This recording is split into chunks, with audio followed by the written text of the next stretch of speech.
Harvest of Shadows.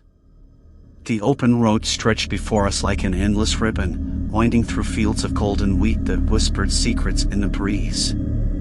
The decision to escape the monotony of city life and embark on a family road trip had been impulsive, a desire for a taste of adventure beyond the city limits.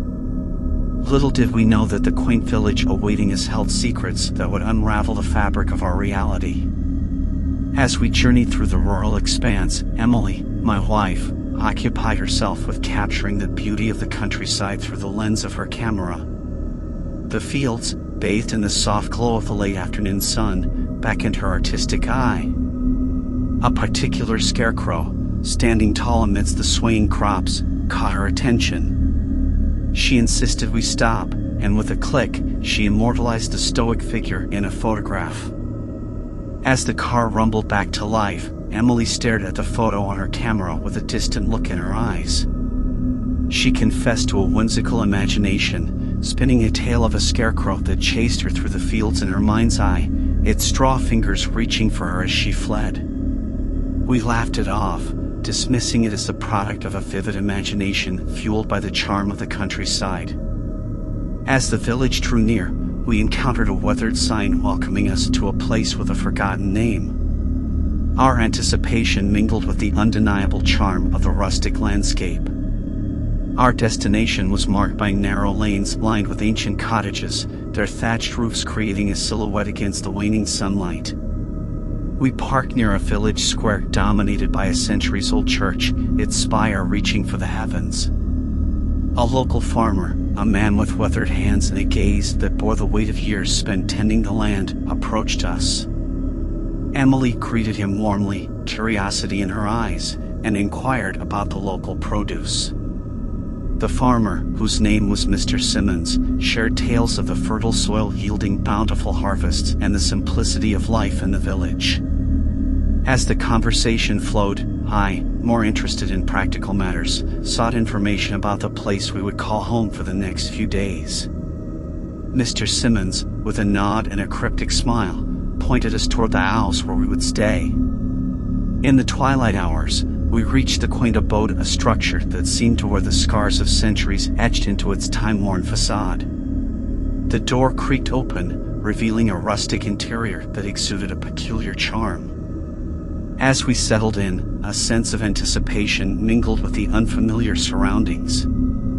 Strange occurrences began to unfold. Objects shifted while our backs were turned, and faint whispers seemed to echo through the narrow hallways. Emily, ever the rational thinker, attributed these oddities to the age of the house, its creaks and groans a natural symphony of a bygone era. I, however, couldn't shake the feeling that unseen eyes observed our every move. One evening, as the full moon cast an ethereal glow over the village, a sense of foreboding descended upon us.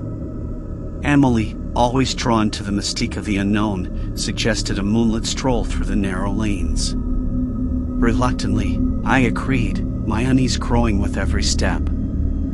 As we meandered through the quiet village, shadows danced on the cobblestone streets, and the flickering lamplights created a haunting tableau.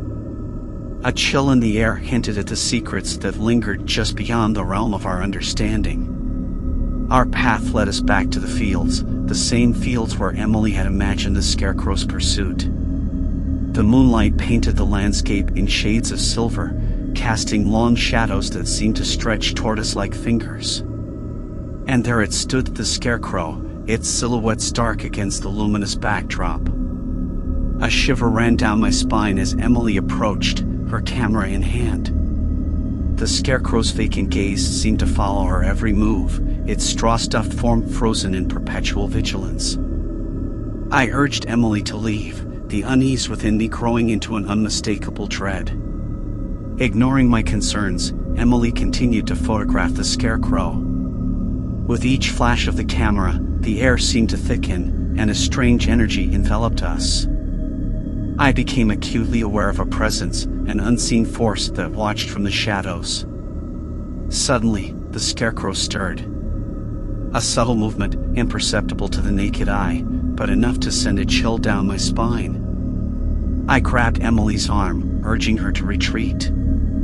As we turned to leave, a low, guttural sound echoed through the night, a sound that seemed to emanate from the very fabric of the scarecrow itself. In the days that followed, the unease within the house intensified.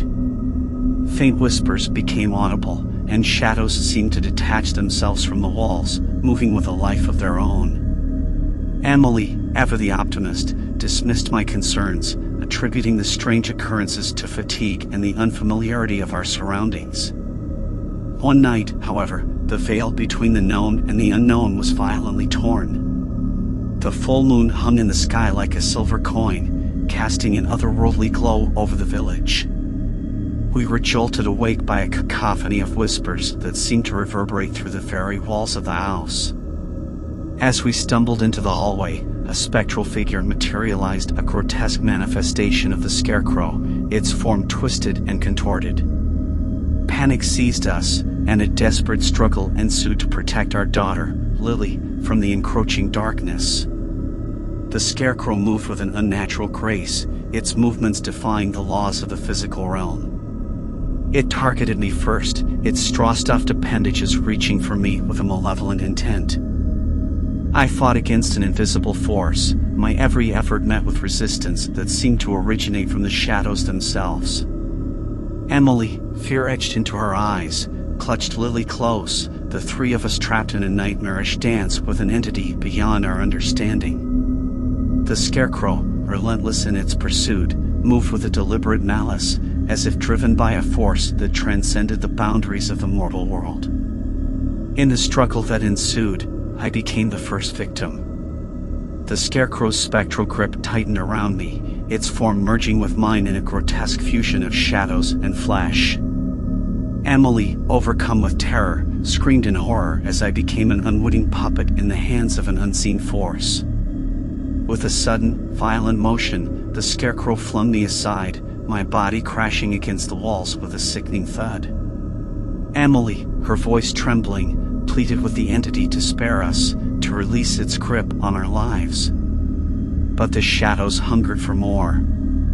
In the chilling silence that followed, Emily and Lily huddled together, their eyes fixed on the grotesque figure that now turned its attention toward them. The scarecrow, a harbinger of malevolence, moved with a deliberate slowness, savoring the fear that emanated from their trembling forms.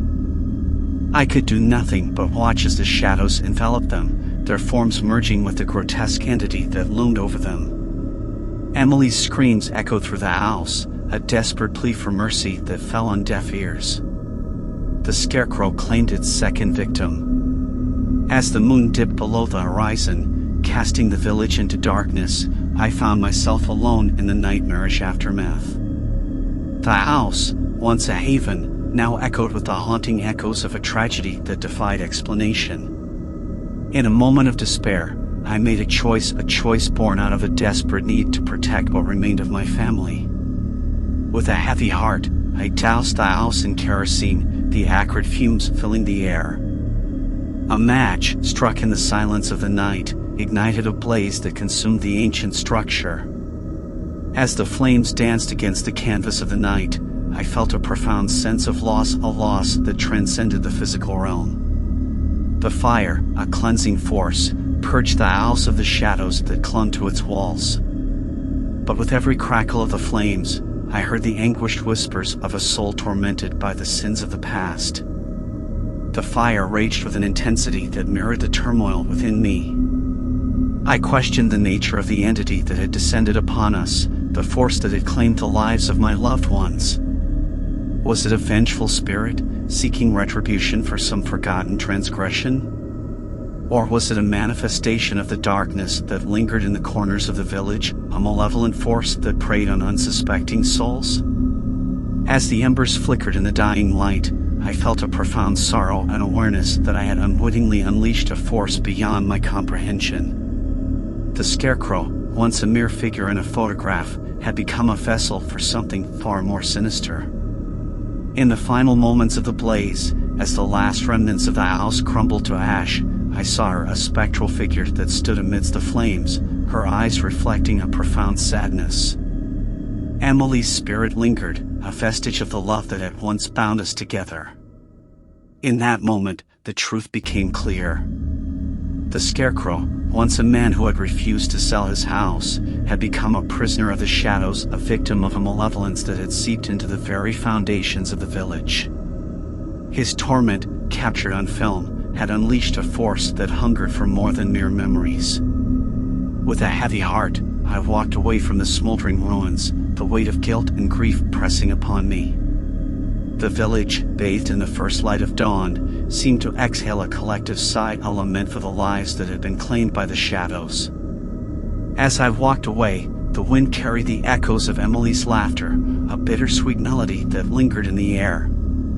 The scarecrow, now reduced to ashes, had claimed its victims, leaving behind a legacy of sorrow and regret. The road stretched before me, an endless expanse of possibilities. The village, now a distant memory, had become a place of shadows, a place where the past intertwined with the present, and the boundaries between reality and nightmare blurred into an indistinguishable haze.